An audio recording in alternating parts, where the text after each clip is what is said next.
Hello बच्चों। आज मैं आपको भोजन पोषण और स्वास्थ्य के बारे में बताऊंगी। इससे पहले मैंने आपको हाथ धोकर खाना खाने के बारे में बताया तथा अपने घर का बना हुआ साफ सफाई से बनाया हुआ मम्मी के हाथ का सात्विक भोजन करने के बारे में बताया। तो आज हम जानेंगे कि भोजन की आवश्यकता क्यों होती है और उससे हमारा पोषण कैसे होता है। जैसे हमें हवा की ज़रूरत होती है, पानी की ज़रूरत होती है जीने के लिए, उसी तरह भोजन भी हमारी मूलभूत आवश्यकता है। परंतु केवल भोजन करने से पेट भरने से मतलब नहीं है, तो आपको पूरा पोषण मिलना चाहिए। अच्छा, पोषण क्या है? तो हमारे शरीर में विभिन्न क्रियाएं होती हैं, तो उन क्रियाओं को ठीक से करने के लिए जो ज़रूरी ऊर्जा होती है उसे पहुंचाने का काम जो होता है उसे पोषण कहते हैं। यानी कि आपकी क्रियाएं ठीक से होने के लिए आपका पोषण होना जरूरी है। तो हम देखते हैं कि आगे कि ये क्रियाएं कौन सी हैं और पोषण के लिए जरूरी अन्न घटक कौन से हैं। तो हम रोज़मर्रा के बहुत सारे काम करते हैं, उन सब के लिए पोषण जरूरी है। अच्छा, आपको पता है कि हम खाना किन चीज़ों के लिए खाते हैं? तो मुख्य रूप से हम खाना खाते हैं ताकि हमें ऊर्जा प्राप्त हो, जिसे आप लोग बोलते हैं ना, ताकत मिले। फिर हमारी वृद्धि और विकास सही से हो। इसके अलावा हम बीमार पड़ने से बचे, यानी हमारे रोगों से रक्षा हो, इसलिए हम भोजन करते हैं। तो ऊर्जा जो है, एनर्जी, वो क्या किस लिए चाहिए होती है? कि रोज़ हम चलते फिरते हैं ना, रोज़ हम जाते आते हैं, दौड़ते हैं, खेलते हैं, काम करते हैं, अभ्यास करते हैं। इन सब के लिए एनर्जी की ज़रूरत होती है, ऊर्जा की ज़रूरत होती है। इसके अलावा हमारे आंतरिक कार्य भी होते हैं, जैसे श्वसन, पाचन, रक्त बनना, दिल का धड़कना। इन सब के लिए हमें एनर्जी की ज़रूरत होती है। उसके बाद में हमारा दूसरा कार्य होता है वृद्धि और विकास। जैसे बचपन से लेके वयस्क मतलब भ्रूण जब पेट में रहता है ना, तब से लेके बड़े होने तक इंसान की वृद्धि विकास होती रहती है, वजन में और लंबाई में। उसके वयस्क होने के बाद में हमारे आंतरिक ऊतकों में, कोशिकाओं में टूट फूट, मरम्मत और निर्माण का काम चालू रहता है। इसके लिए भी हमें भोजन करना ज़रूरी है। और उसके अलावा रोगों से हम बच सकें, ताकि हम बीमार ना हो, इसलिए भी हमें भोजन करना चाहिए। जो हमारे रक्त बनते हैं ना भोजन करने से, उसके अंदर श्वेत रक्तकण होते हैं जो हमें बीमारियों से बचाते हैं। तो आज आप जानें कि ऊर्जा, एनर्जी और वृद्धि और विकास और रोगों से बचने के लिए कौन से अन्न घटक की आवश्यकता होती है। तो के लिए कार्बोहाइड्रेट और वसा की ज़रूरत होती है, जो हमें मुख्य तौर पे अनाज से मिलता है। अनाज, दलहन, शर्करा पदार्थ, शक्कर जैसा पदार्थ, जड़ कंदमूल यानी आलू, घी, तिलहन, इन सब से मिलता है।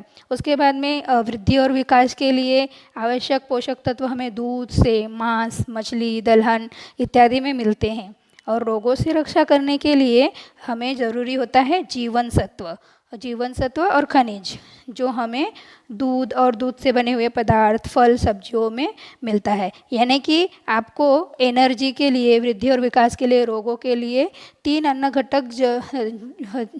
चार अन्न घटक जरूरी है।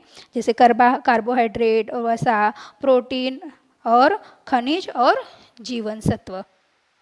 तो मैंने बताया आपको कि ये किन किन अन्न घटकों में मिलता है।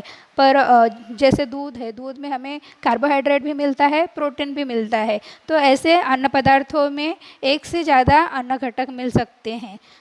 फिर तो लेकिन हमें याद रखना है कि पूरे दिन भर में हमारे खाने की थाली में से हमें कार्बोहाइड्रेट भी मिलना चाहिए, प्रोटीन भी मिलना चाहिए, जीवन सत्व और खनिज भी मिलना चाहिए। इसके लिए बच्चों एक मैं छोटी सी क्रिया बताती हूँ, जिसको आप याद रख के आप देख सकते हैं कि आपका पोषण पूरी तरह से हुआ या नहीं। तो हमारा तिरंगा झंडा देखा है ना, तो उसमें सबसे ऊपर जो ऑरेंज कलर होता है ना, तो उसको याद रखना, वो हमारा शरीरवर्धक है। शरीरवर्धक यानी विकास के लिए, हमारी वृद्धि के लिए आवश्यक होता है। तो हमें याद रखना है कि उससे हमें, उस कलर से हमें प्रोटीन मिलता है। अब याद रखो, ऑरेंज कलर में क्या आता है पता है? एक शॉर्टकट बताती हूँ कि पीला और लाल कलर मिक्स करेंगे ना तो ऑरेंज बनता है। तो पीले और लाल कलर की जो चीज़ें हैं ना, उसमें प्रायतः हमें प्रोटीन मिलता है, जो हमें वृद्धि के लिए ज़रूरी होता है। अब पीले और लाल कलर का क्या हो सकता है, बताओ ज़रा? दो दालें हैं ना, दालें वो पीले कलर की होती हैं, लाल मसूर होता है। फिर उसके बाद में मांस, मछली, कलर रेड होता है ना, और अंडे का पीला भाग उस पीला होता है तो उसमें प्रोटीन होता है, यानी पीला और लाल याद रखना है प्रोटीन के लिए, वृद्धि और विकास के लिए। उसके बाद आता है सफ़ेद, तो सफ़ेद यानी शक्तिवर्धक, यानी ऊर्जा मिलने का काम, यानी कि एनर्जी। उसमें हमें क्या मिलता है? कार्बोहाइड्रेट। अच्छा, तो कार्बोहाइड्रेट के लिए कौन से अन्न घटक होने चाहिए? सफ़ेद, यानी कि चावल, आपका रोटी बनाते हैं ना, उसका गेहूं का आटा सफ़ेद होता है ना, दूध, तो इन सब में कार्बोहाइड्रेट होता है। फिर हरा रंग यानी कि आपका संरक्षक वर्धक, यानी कि जिसमें से हमें जीवन सत्व और खनिज मिलते हैं। तो हरे रंग का क्या होता है बच्चों? फल और सब्जियां। सब्जियां हरे रंग की होती हैं, और फल है ना वो पकने से पहले हरे होते हैं ना, है ना। तो ये छोटा सा ध्यान में रखेंगे। मैं ये नहीं कहती हूँ कि एकदम ऐसा ही होता है, क्योंकि दूध सफ़ेद होता है, उसमें कार्बोहाइड्रेट होता है, पर उसमें प्रोटीन भी मिलता है, पर ज़्यादा मात्रा उसमें कार्बोहाइड्रेट की होती है। तो इसीलिए आपको याद रखना है कि आपको सिंपल से याद रखना है कि मेरे थाली में मैंने तिरंगा रंग का खाना खाया है या नहीं, यानी कि मेरे शरीर को वृद्धि होने के लिए मैंने लाल और पीला रंग का खाया है या नहीं, यानी मांस, मछली, दालें खाया है या नहीं, और रोज़मर्रा के काम के लिए, ताकत के लिए मैंने सफ़ेद रंग का चावल रोटी खाया है या नहीं, फिर सब्जियां और फल खाया है या नहीं, यानी पूरे दिन भर के खाने में आपको ये सारी चीज़ें मिलनी चाहिए। फिर उसके बाद जो चक्र होता है ना, उसे आप पानी के तौर पे लीजिए। हमारे शरीर का 60% हिस्सा पानी से बना होता है, तो हमें दिन भर में 6 से 8 ग्लास पानी पीना चाहिए। तो है ना, छोटे से एकदम शॉर्टकट तरीका याद रखने का अपने खाने की थाली कि ताकि आप ये पूरा पोषण आपको मिल सके और आप स्वस्थ रह सके।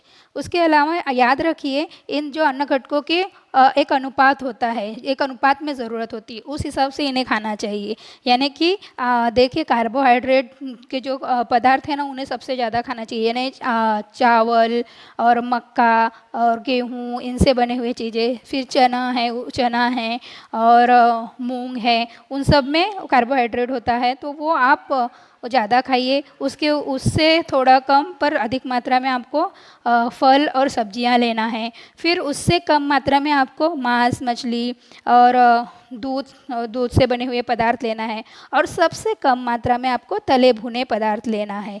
तो इस तरह से आप खाने पे ध्यान रखेंगे तो आपको सारे अन्न घटक मिलेंगे, और जिससे आपका पोषण अच्छा होगा और आप